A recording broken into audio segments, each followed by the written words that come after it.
د موسی علیه السلام سره په جنت کې ملګرتیا دا وړه خبره نه ده، دا ډېره لوی او ډېره اوچته خبره ده، ډېر اوچته او لوړ مقام دی او لوړه مرتبه ده چې د یو پیغمبر سره یو بنده چې کوم دی په جنت کې الله پاک ملګری کوي، او د چا په وجه باندې؟ د مور او پلار د خدمت په وجه باندې. علامه ابن جوزی رحمه الله په خپل کتاب المنتظم فی تاریخ الامم کې او نور علماء کرامو په خپل کتابونو کې دا یو واقعه را نقل کړې ده چې حضرت موسی علیه السلام وی یو ځل د خپل رب نه سوال وکړو، تپوس یې وکړو چې الهی ارینی جلیسی فی الجنه، اے الله پاکه ما ته په دې دنیا کې د جنت ملګری اوخه چې په جنت کې به زما سره څوک ملګری نو هغه ما ته الله پاکه په دې دنیا کې اوخایا. وی الله پاک ورته فرمایل چې اذهب الى بلد کذا تجد رجلا قصابا هو رفیقك فی الجنه. وی الله پاک ورته فرمایل چې اے موسی علیه السلام تفلانی خار تلاړ شه، هلته به یو سړی ووینې، قصاب سړی به او هغه به چې کوم دی په جنت کې ستا ملګری. دغه سړی به قصاب وي،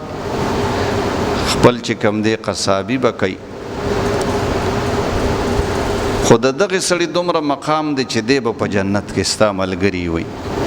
موسی علیه السلام ته الله پاک فرمایل. بهرحال حضرت موسی علیه السلام روان شو، هغه خار ته تشریف یوړو او په معلومات باندې هغه سړی ته ور ورسېدو، د هغه دکان ته ورسېد، د هغه سره کېناست. هغه چې اول راغی دکان ته نو د غوښې یو ټوکړه یو حصه چې کوم دی ښایسته حصه را کټ کړله او هغه د ځان سره محفوظه کې ښودله، او بیا نور چې کوم دی غوښه خرڅوله. چې کله یې غوښه مکمل خرڅه کړه دی کور ته روانېدو، نو په دغه وخت کې حضرت موسی علیه السلام خو د میلمه په طور باندې د سره ناست دی. موسی علیه السلام ته دا سړی وی چې یا جمیل الوجه هل لک من ضیافتی،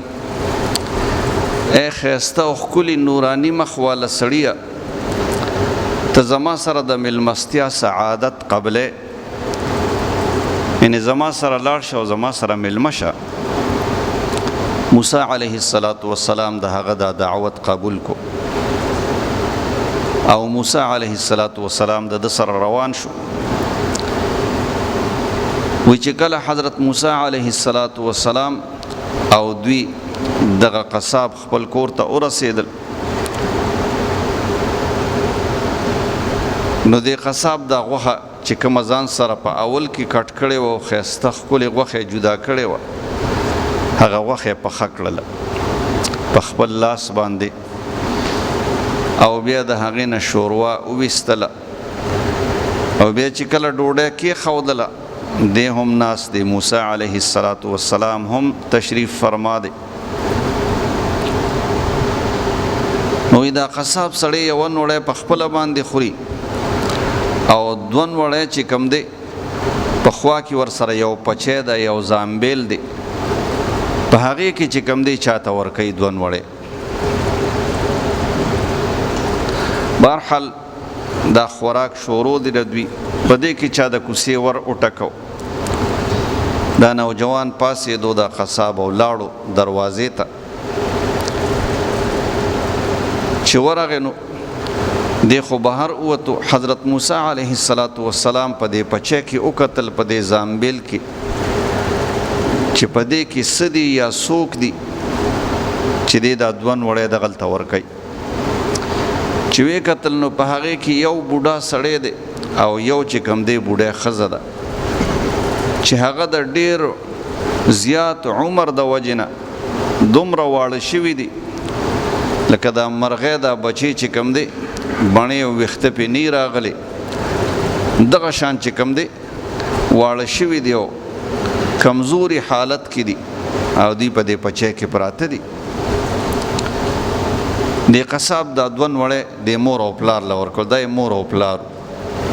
بهرحال خو موسی علیه السلام ته خو لا پته نشته چې دا د مور او پلار ده. هغې دواړو چې ده ته وکتل دغې بوډا سړي او بوډۍ ښځې نو دواړه مسکي شو ویې خاندل او یو ساعت پس چې کوم دی دواړه بیا وفات هم شو. په دې کې دا سړی د بهر نه راننوتو دا نوجوان چې ویې کتل په پچی کې نو مور او پلار دواړه وفات شوي دي. نو دا سړی ولګېدو دا قصابو موسی علیه السلام دا لاس یې ونیو او ښکلی کو. موسی علیه السلام هم حیران شو ورته وی او دا خبره هم ورته وکړه دې سړي چې لاس یې کله د موسی علیه السلام ښکل کو نو دا خبره ورته وکړه چې انت موسی رسول الله صلی الله علیه وسلم چې ته موسی علیه السلام او د الله رسول. موسی علیه السلام ورته وفرمایل چې او زه موسی علیه السلام یم او د الله رسول یم. خدا راته ووایه چې تا ته څه پته ولګېده چې زه موسی علیه السلام یم او د الله رسول یم او دا په دې پچی کې چې څوک دي دا بوډا سړی او بوډۍ ښځه نو دا څوک دي دا راته ووایه. نو دې سړي ورته ووایي چې موسی علیه السلام ته چې دا دواړه زما مور او پلار دي دې وجې نه ما په دې پچی کې او په دې زامبیل کې اچولی دي چې دوی ته څه تکلیف نه وي او زه دوی ته خوراک ورکوم. خو چې دوی ته به ما خوراک ورکو نو دوی خو به یو دعا دا کوله چې ای الله پاکه مونږ ته تر هغې وخته پورې مرګ مه راوله تر څو پورې چې مونږ حضرت موسی علیه السلام په دې خپلو سترګو باندې لیدلی نه وي. نو چې کله ته ما راوستې او دوی دواړه په دې وخت کې وفات شو نو ما ته پته ولګېده چې زما د مور او پلار هغه دعا چې کوم دی الله پاک قبوله کړه. دوی ځکه وفات شوي دي چې ته موسی علیه السلام ته ولیدې نو د هغې نه پس چې کوم دی دوی وفات شو دوی هغه دعا الله پاک قبوله کړه. بیا موسی علیه السلام د دې نوجوان نه تپوس کوي چې رأیت امک تحرک شفتیها ایما ستا دا مور ولیدله چې تا به کله دې ته نوړی ورکوله نو دې به دا شونډې خوځولې یا یې رستو ولیدل خو ایما ستا دا مور ولیدله چې دې به دا شونډې خوځولې نو دې څه وې په دې شونډو خوځولو کې. نو دا نوجوان ورته وی موسی علیه السلام ته چې ما به د دې مور او پلار خدمت کو او د مور او پلار به ما ته دا دعا کوله چې الله پاک دې د موسی علیه السلام سره په جنت کې ملګری کوي. دا دعا به کوله. نو موسی علیه السلام ورته وفرمایل ابشر بذلک په دې باندې چې کوم دې زیر قبول کا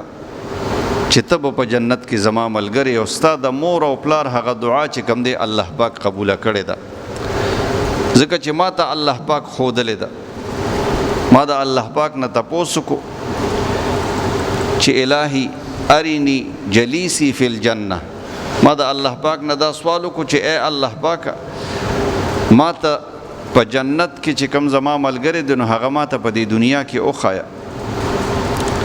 نو الله پاک ما ته ښودلې چې ته لاړ شه فلاني ښار ته او هلته به چې کوم دی یو قصاب وي هغه به چې کوم دی په جنت کې ستا ملګري.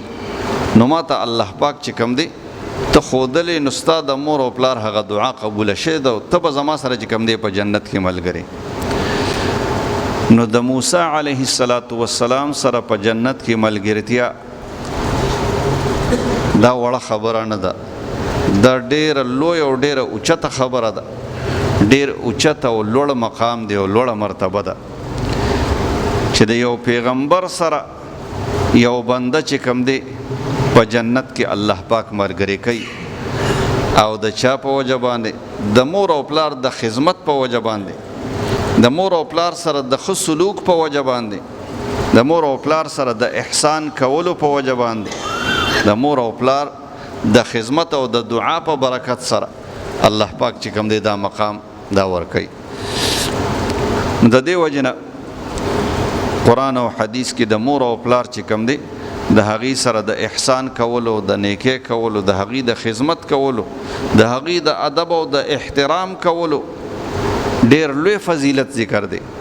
د هغې د دعاګانو ډیر لوی فضیلت چې کوم دی دا ذکر دی. د مور او پلار دعاګانې چې کوم دی دا الله پاک نه رد کوي، دا الله پاک د بچي په باره کې دا قبلوي. د دې وجې نه علماء کرام فرمایي چې د مور او پلار سره چې کوم دی ډیر زیات احسان کوي،